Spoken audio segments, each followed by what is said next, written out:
Sheltered from the kitschy boutiques and quaint inns geared for tourists in New Hope, Pennsylvania, lies the elegantly landscaped compound of George Nakashima, America's preeminent woodworker, whose life and work embodied a simplicity and spirituality reflective of his ancestral Japanese homeland.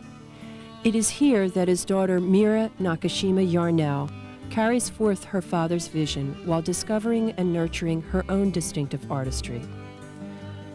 Nakashima is considered a pioneer in the movement to rediscover the values of expressiveness and individual craftsmanship in woodworking. And for over 20 years, Mira worked side by side with him, learning to let the form of each one-of-a-kind piece emerge naturally from the qualities of grain and texture in the unfinished wood. Nakashima died in 1990, and these days the family business is managed by Mira in partnership with her mother and brother. But beyond bottom-line concerns, Mira must balance the continuance of her father's legacy and the development of her own career. In 1992, she was asked to create a memorial to her father, a reading room in the James A. Michener Art Museum in Bucks County, Pennsylvania. Secluded from the other galleries, a respite where visitors might pause to contemplate. Through this project, she has emerged as the fully realized architect and designer whose loving care and attention to the building of the room has resulted in a sanctuary described as the jewel of the museum.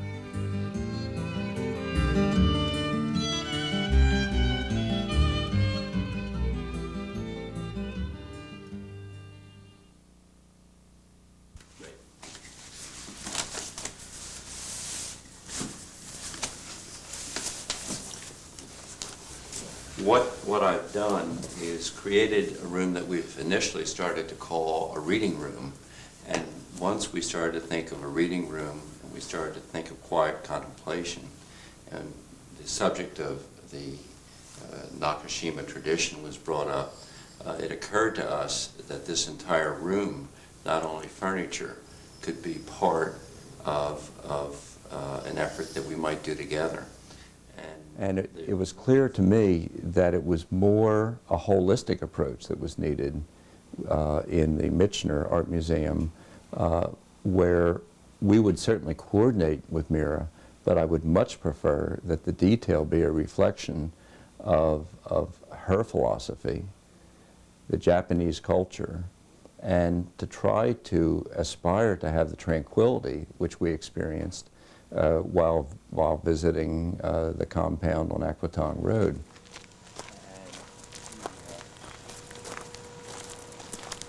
Upon visiting the property in New Hope and seeing the different buildings that were created over a number of years by the Nakashima family, we started to gain a sense of the traditions of Japanese architecture, and with Mira, greater insight into which materials belonged and which ones didn't belong. And there is such a tranquility about visiting those buildings that I started to see various elements as opportunities, and Mira would point out some of the favorite details or aspects of various buildings that she thought might contribute to this ultimate result. To me, when I first said I would do it, it was just another step in doing what I do. You know, I've done other architecture before, and I was happy to do something that was in tribute to my father and to his work and to his architecture. But to have it become, you know, a jumping off point for my own career, I didn't even think of. I mean, if that happened, that was a happy byproduct. But when I first agreed to do it, I just thought of it as another project that I would enjoy doing and that I would like to make as beautiful as possible.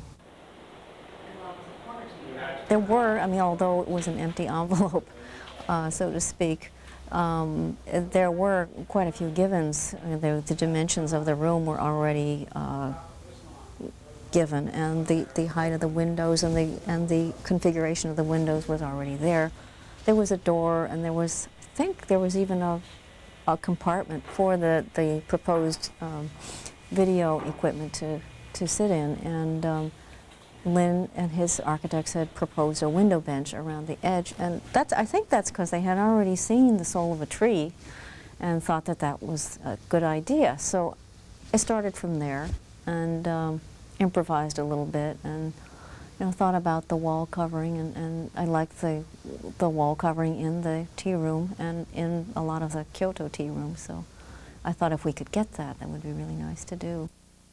The wall material was called kyokabe, and it was traditionally used in Kyoto for tea rooms and traditional Japanese architecture from way back. It's not used very commonly today, but it is available, and we were able to procure some through our associates in Japan for this project.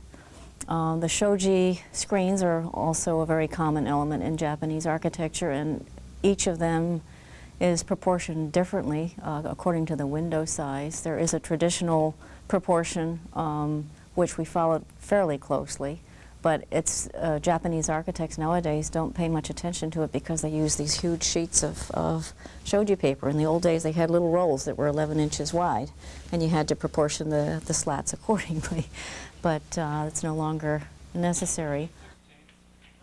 Finding the actual materials for that was difficult. We happened to track down some Port Orford cedar for the shoji screens, which my father used most of the time when he could get it for the shoji. Here it's very dense and very hard and very aromatic, and it's a beautiful wood, and that's what we used for the shoji screens.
The planks we used for the Michener room were once destined to be a dining table for Andy Warhol, and we were just about ready to put it into production when Andy Warhol died, so we still had the wood left, and now it's in the George Nakashima Memorial Reading Room.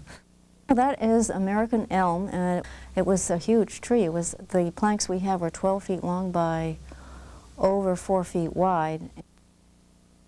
The wood we used for the coffee table in the center of the reading room was from a Clara walnut burl from California, and it was one of those exceptional burls in which the wood is curly all the way through. Usually you get it on the outside here and there, but it doesn't go all the way through to the center and back again. And I think we had 3 or 4 slabs from that exceptional burl, and we used them all, and there was 1 slab left, and having realized that they were all gone except this one really beautiful slab, Dad had written "not for sale" on it, and when we were asked to do a memorial room and memorial furniture, really, for my father, it seemed the most appropriate thing to use this wonderful piece of wood that was not for sale as a memorial to my father, and I designed a special base to go with it that's different than we've done before. the so-called mother post in the reading room is a functional structural element. It was designed as a steel post, I think, by the architect and engineer at one point. And I was studying the drawing and trying to figure out how to work around this post, which is sort of off one corner of the reading room, and asked Lynn if we could change that to a wooden post. And he was kind enough to send out his consulting engineer to check with me and make sure that the dimensions of that wood was big enough to hold up the corner of the room, and it met his approval.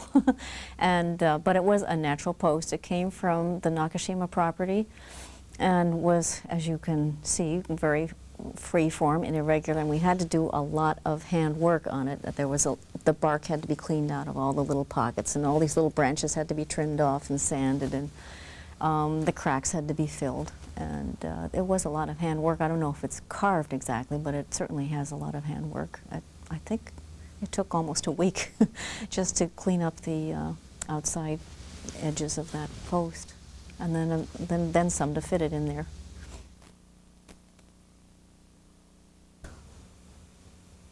I think the most gratifying thing was to have it all come together at the end.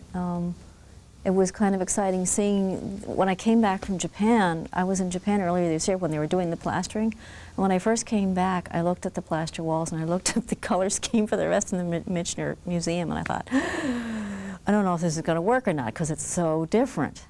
And then as the different elements came together and they finally put the shoji screens in and they got the grill work up, and then it was looking a little better. And then when they put the furniture in, it just kind of all came together, and that was what was great, that it actually worked at the end. You know, I had my doubts several times along the way.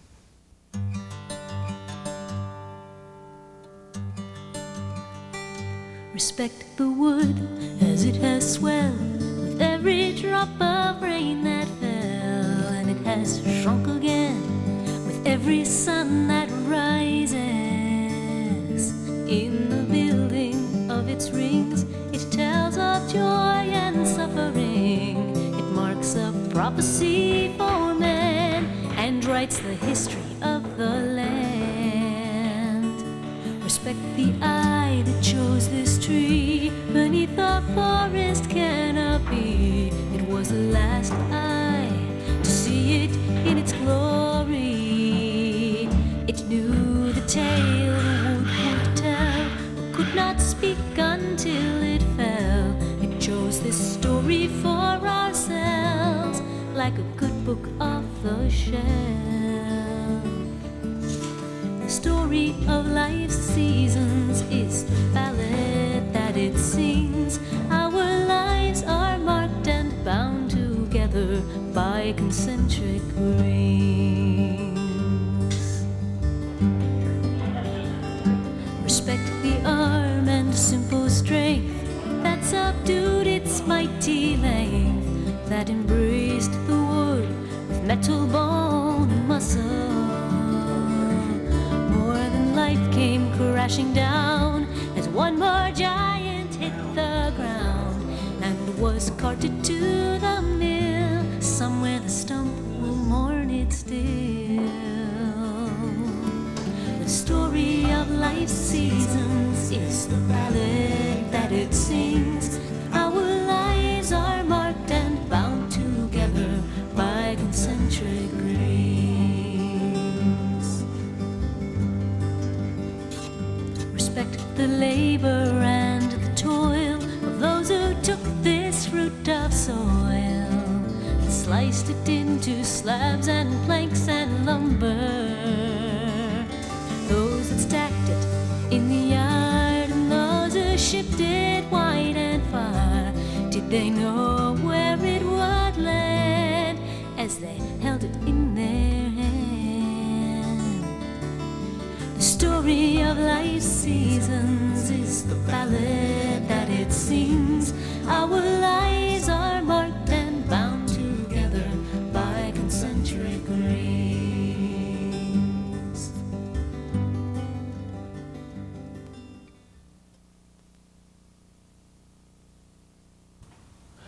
It's one of the most spectacular joys of doing this, and that joy is the chance to give an artist like Mira the opportunity to flower and to take upon herself a project like this.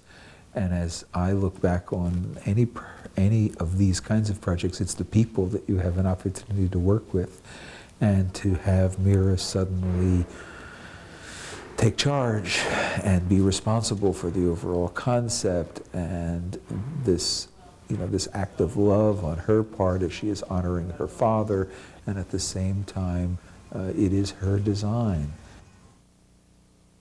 It's really a wonderful thing to watch a work of art evolve from the very first ideas behind it, and see a true perfectionist and truly expressive artist work at it and have it grow from a small idea into a beautiful, beautiful space that has every element that any of us dreamed it could have.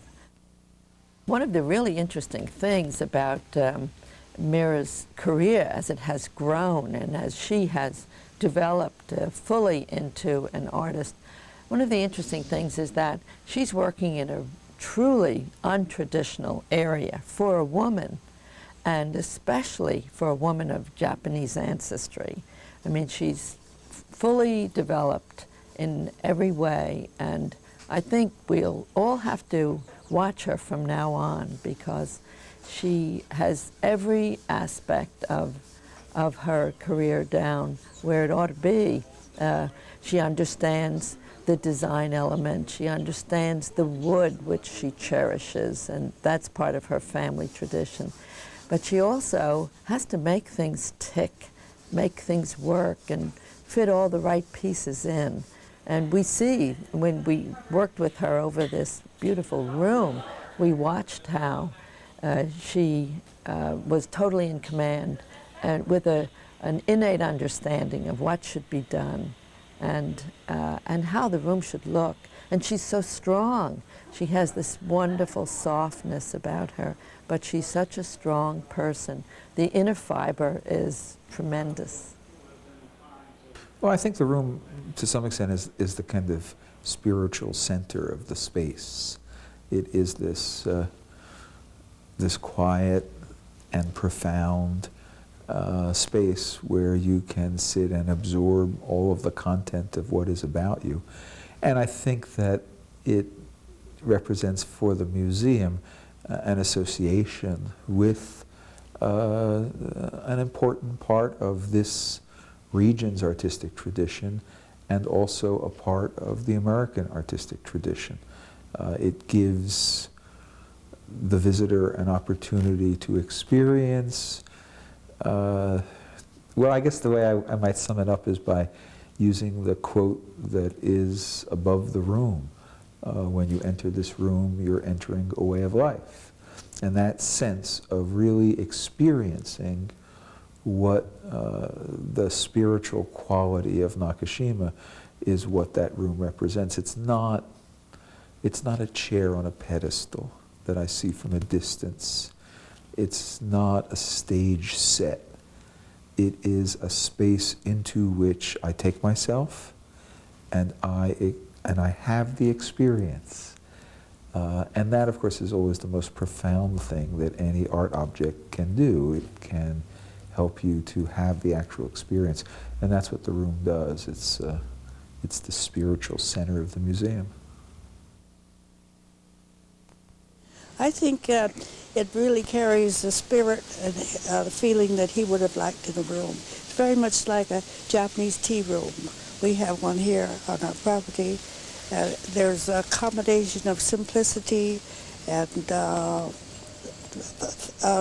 feeling that you can sit there and contemplate. And I think that this room has caught it very well. And there was always cooperation and good feeling and warmness, which we really enjoyed. And I think the room itself has so many of the features that George, if he designed it himself, would have done, I'm sure.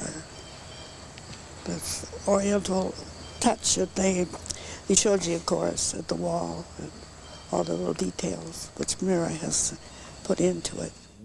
When all is said and done, you know, it's great to have these plans, and it's great to work with the people, and we certainly also shouldn't leave out Celeste Callahan and her efforts on this project, nor the efforts of the Lovitts in terms of installing it, or the folks at in the Nakashima studio who built some of the work. All of that's great and it's all wonderful, but none of it amounts to anything if the end product isn't a splendid success. And the ultimate success of this is to see the folks who go into that room and then sit down and have this experience. That, in retrospect, is, if you will, proof that all of the work and all of the effort and all of the scheming and collaboration, I mean, for those of us involved in the project, there is just the joy of having worked together. There's that camaraderie. There's that association that we'll always have. And you can have that association and camaraderie, and the end product can be of little value. But when you get, as we recently got, a wonderful letter from a woman in Florida who visited the museum and then wrote to Mira and expressed the great joy that she had as she sat in the room and watched the clouds pass overhead and talked about the spiritual experience she had. You get that, it is the final act of gee whiz. Not only did we all have a good time, and not only did we enjoy ourselves, but it seems as if we wound up with a product that visitors can share in the delight. As an architect, I think she brought to this building and to this room a consistency of detail and scale, especially scale, into this room. Obviously tradition.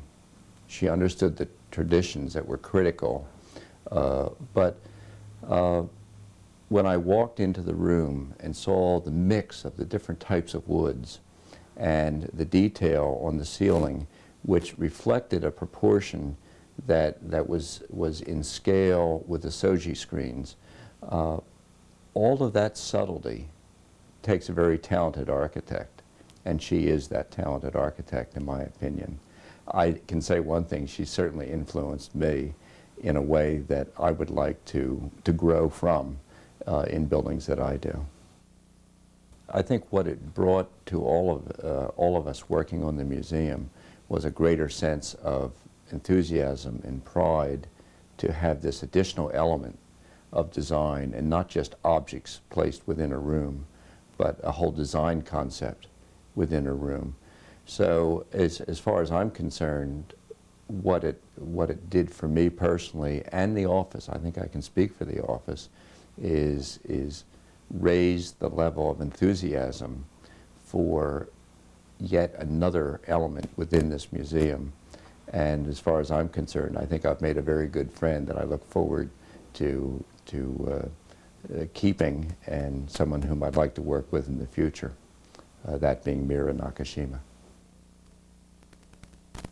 Well, it's so fitting for the Michener Museum in Doylestown to have space that is designed in the tradition of one of the most important artists in Bucks County.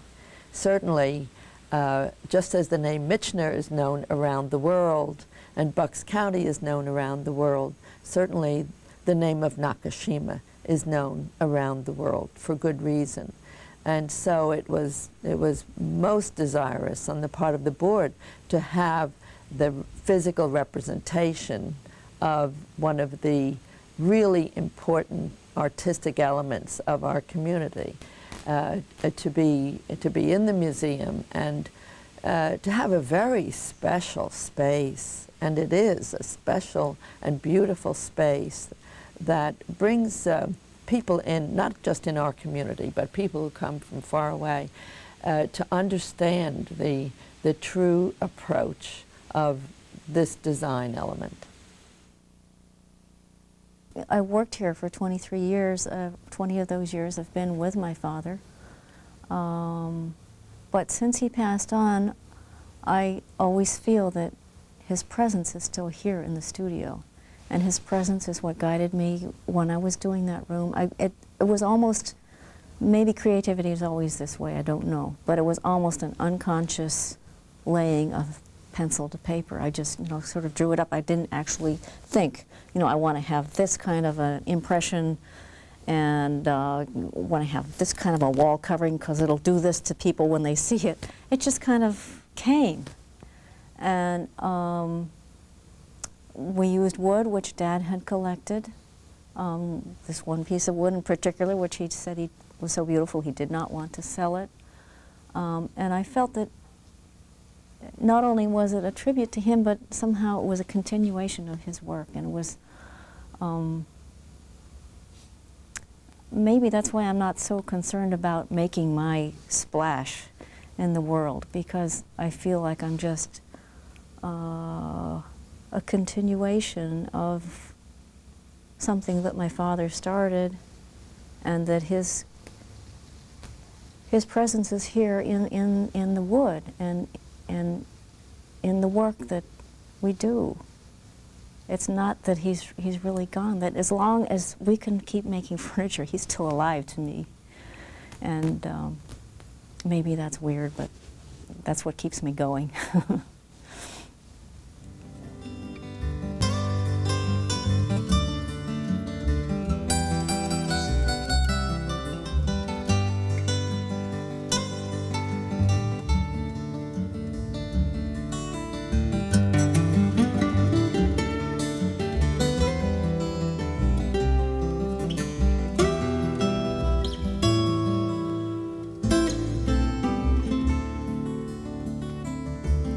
Respect the heart and mind that conceived a new design that would bring together disparate slabs of timber to rebuild the tree anew in a form both me and you could appreciate in awe, what God's eye alone once saw. The story of life's seasons is the ballad that it sings. Our lives are marked and bound together by concentric rings. The story of life's seasons is the ballad that it sings. Our lives are marked and bound together by concentric rings.